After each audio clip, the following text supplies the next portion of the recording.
मुंबई से गोरखपुर 1680 किलोमीटर का सफ़र। एक प्रेम कहानी जो 9 साल बाद दोबारा शुरू हुई, और जब दोबारा वह शुरू होती है, लेकिन इस बार उसका अंत प्यार नहीं बल्कि एक बेरहमी हत्या थी। एक महिला जो अपने बेटे के लिए एक बाप का नाम मांग रही थी, अपना हक मांग रही थी, बेटे की देखरेख के लिए उसका सहारा मांग रही थी, और एक ऐसे ही पुरुष जिसे अपनी 2 शादियों का सच दुनिया के सामने मंजूर नहीं था, और एक नई घटना को अंजाम दे देता है। आज की जो कहानी है वह प्रिया सेठी की, जिसका पहला प्यार ही उसकी मौत की वजह बन गया।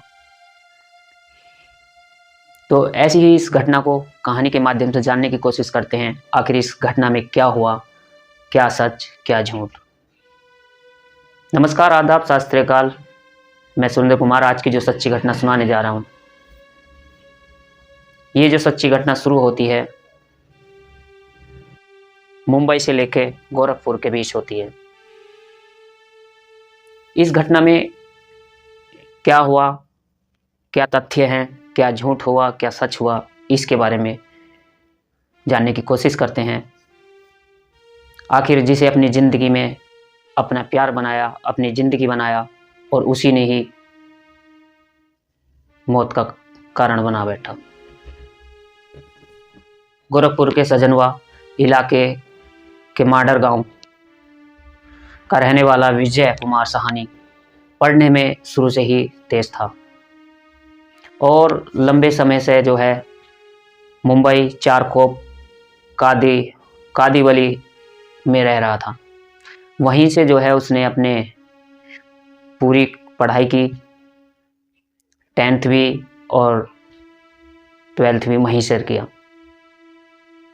विजय ने जो है हाई स्कूल और ग्रेजुएशन भी कॉमर्स से ही मुंबई में अपने बड़े भाई के पास रहकर किया था। समय बीतता गया, और जैसे ही समय बीता तो साल 2012 में उसने एक HDFC लाइफ इंश्योरेंस में एजेंट की नौकरी ज्वाइन की। और जैसे ही यह नौकरी ज्वाइन कर लेता है और नौकरी के साथ साथ अपना जीवन सही से व्यतीत करने लगता है, और अभी ज़िंदगी में एक नया मोड़ आ जाता है, क्योंकि जहां वह काम कर रहा था इसी HDFC लाइफ इंश्योरेंस कंपनी में जो है वहां एक वैकेंसी होती है। और जैसे ही वैकेंसी ओपन हुई तो उसने प्रिया सेठी को इस चीज़ की सूचना दी, और प्रिया सेठी भी वहां पर पहुंचती है। तब विजय साहनी से उसकी पहली मुलाकात हुई, और धीरे धीरे दोनों अच्छी तरह से एक दूसरे को पहचानने लगे, परिचय हो गया, और 1 महीने में ही जो है दोनों बेहद नज़दीक आ चुके थे। विजय भी जो है प्रिया की खूबसूरती का कायल हो चुका था, उसे अपना दिल दे चुका था। उसने एक किराए का घर लिया, और उस घर में जो है वह दोनों लिव इन में प्रिया के साथ और विजय दोनों रहने लगे। यहीं से उनकी एक ज़िंदगी शुरू हो जाती है। दोनों एक साथ रहते हैं, और 1 साल तक दोनों खुशी खुशी साथ रह रहे थे। प्रिया प्रेग्नेंट हो गई, और जब इस चीज़ का पता चलता है विजय को, तब विजय ने भी जो है एक मंदिर में जाकर प्रिया से शादी करने का फैसला किया, और वह शादी कर लेता है। और विजय से शादी होने के बाद जो है प्रिया भी विजय के नाम का सिंदूर अपनी मांग में भरने लगी। आगे समय बीता गया। साल 2013 में प्रिया ने एक बेटे को जन्म दिया। इस दौरान विजय भी जो है साथ था, लेकिन इसी बीच विजय की स्वभाव में बदलाव आने लगा, क्योंकि उससे वह मुकराने लगा। उसका मन अब प्रिया से भर गया था, और वह उससे दूर जाने लगा। धीरे धीरे वह दूरी बनाने लगा, और उसकी दुनिया से अलग होना चाहता था। और दोनों के बीच जो है जब थोड़ी सी भी किसी भी तरह की कुछ बात होती थी, छोटी छोटी बातों पर उनका झगड़ा होने से शुरू हो गया। घर में कलेश सा होने लगा क्योंकि उसका मकसद कुछ और ही था। एक दिन विजय अचानक जो है उसको छोड़कर चला गया। उसने कहीं और किराए पर एक घर ले लिया। परिचितों की सलाह देने पर जो है उसने उसे हमेशा छोड़ने के लिए, प्रिया से पीछा छुड़ाने के लिए तलाक की भी बात की और तलाक का जो है प्रार्थना पत्र कोर्ट में जो है दाखिल कर दिया।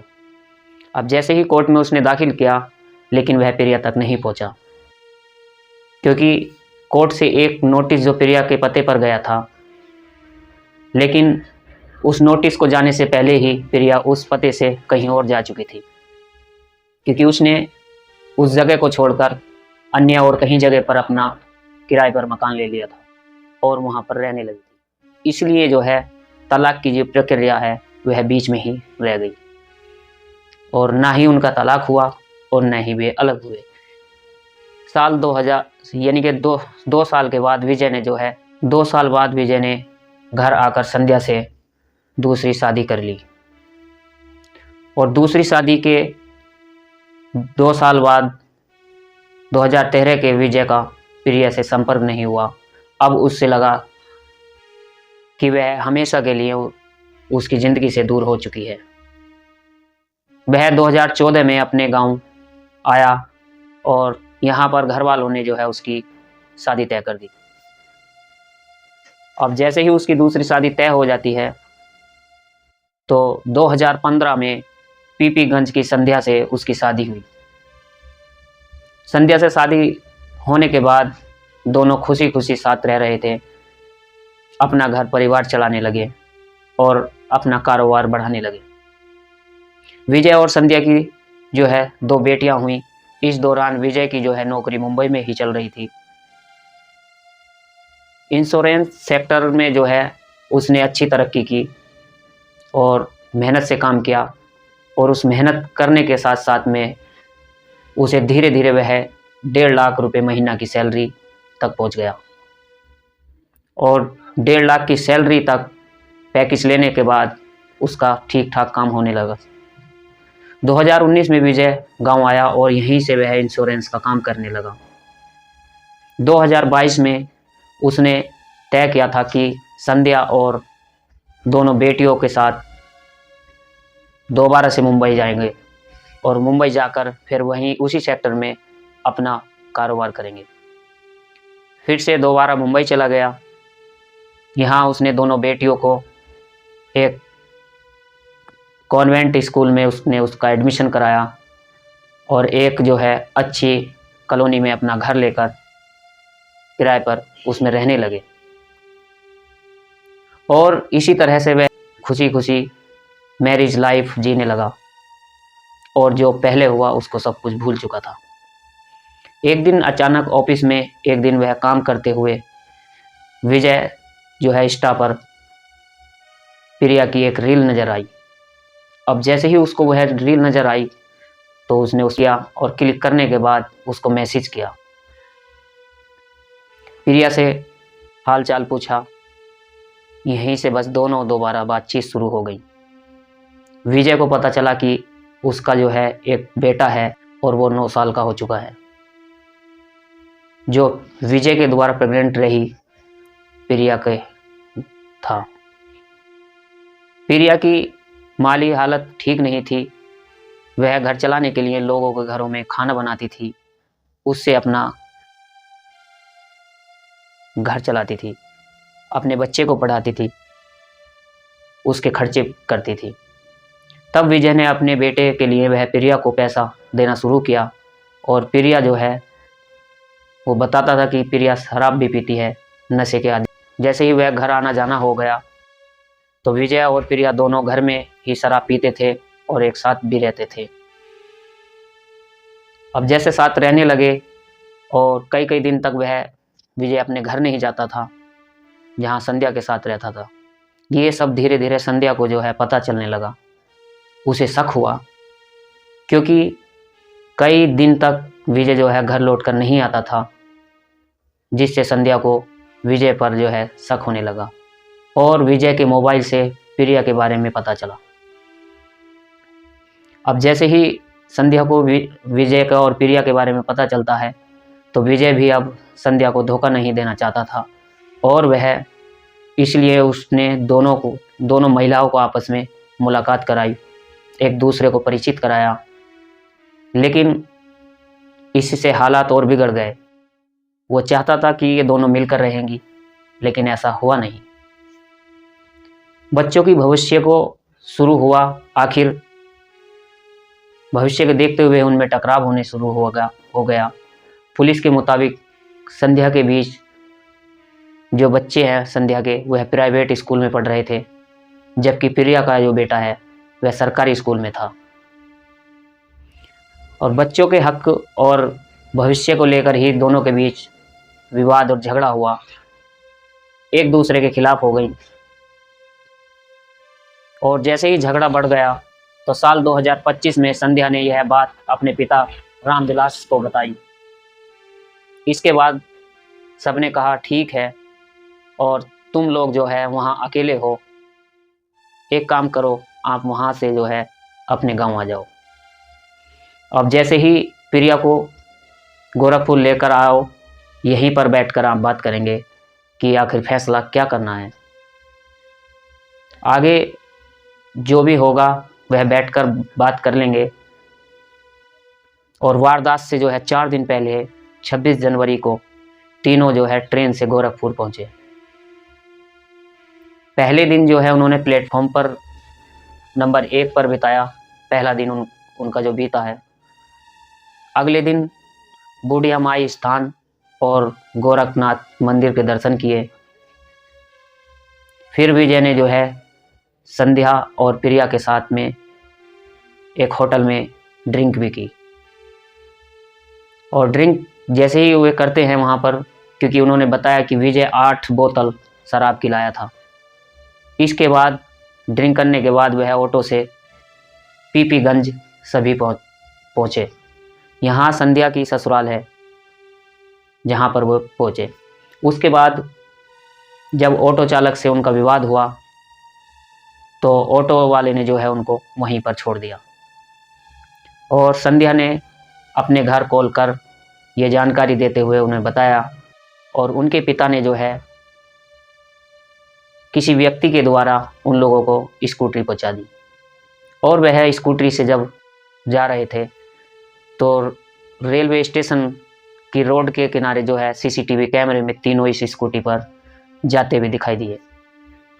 यहीं से उनकी इस घटना का खुलासा होता है, क्योंकि यहीं पर प्रिया हंगामा करने लगी थी। तब संध्या ने उसे बड़ी मुश्किल से शांत कराया और इसके बाद वह नशे में ज़मीन पर गिर गई। अब जैसे ही वह ज़मीन पर लेट गई, तब किसी तरह से संध्या के साथ मिलकर प्रिया को जो है स्कूटी पर बैठाया, और बैठाने के बाद वह वहाँ से चल दिए।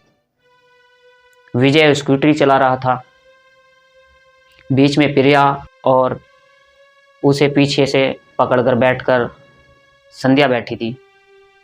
और जैसे ही उसे पकड़े हुए संध्या बैठी थी, आगे रास्ते में जो है बरघट्टा पुल पड़ता है, वहाँ पर वो पहुँचते हैं और वहाँ गाड़ी को रोककर फिर से वह तीनों ने शराब पी।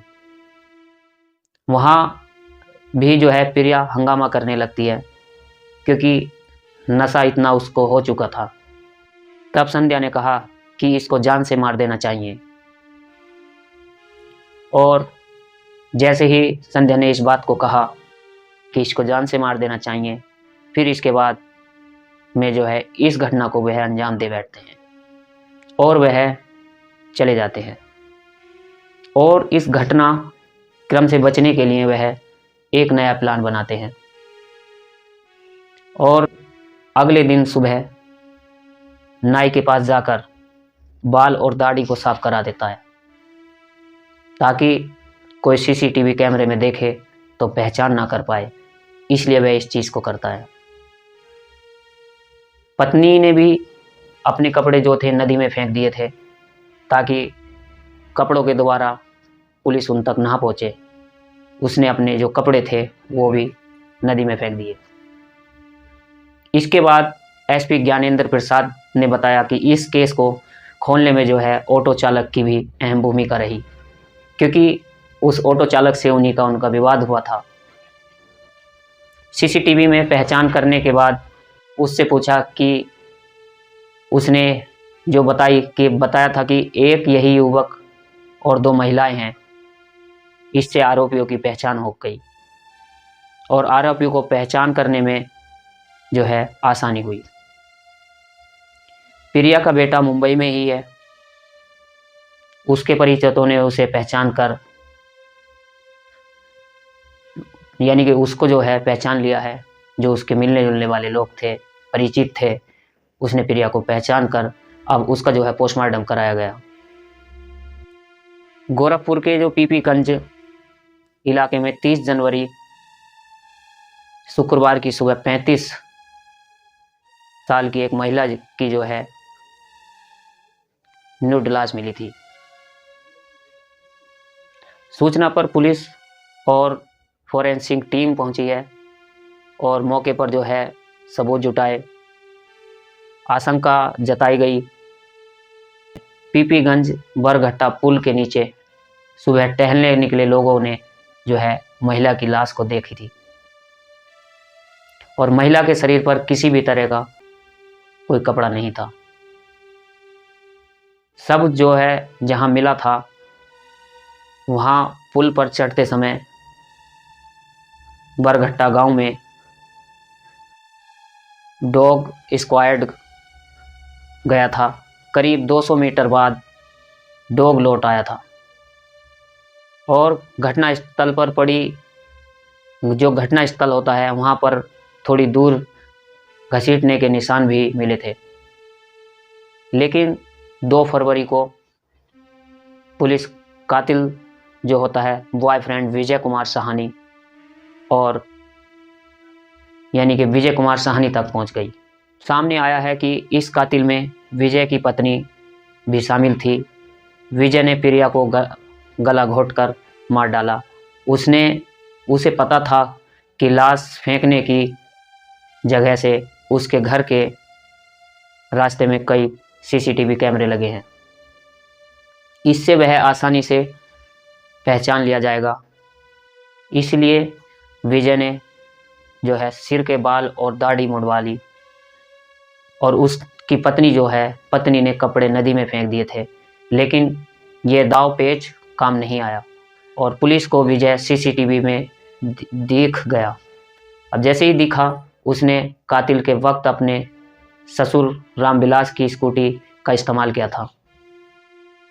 इसलिए पुलिस ने जो है ससुर को भी आरोपी बनाया है और पुलिस ने विजय साहनी, उसकी पत्नी संध्या साहनी और ससुर रामविलास साहनी को जेल भेजा है।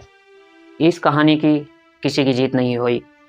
न प्रिया को अपने बेटे का हक मिला, न ही विजय अपनी बनाई हुई दुनिया बसा सका और प्यार, झूठ और डर तीनों ने मिलकर एक जिंदगी को ख़त्म कर दिया। क्या सोचते हैं इस मामले पर कमेंट ज़रूर बताएं।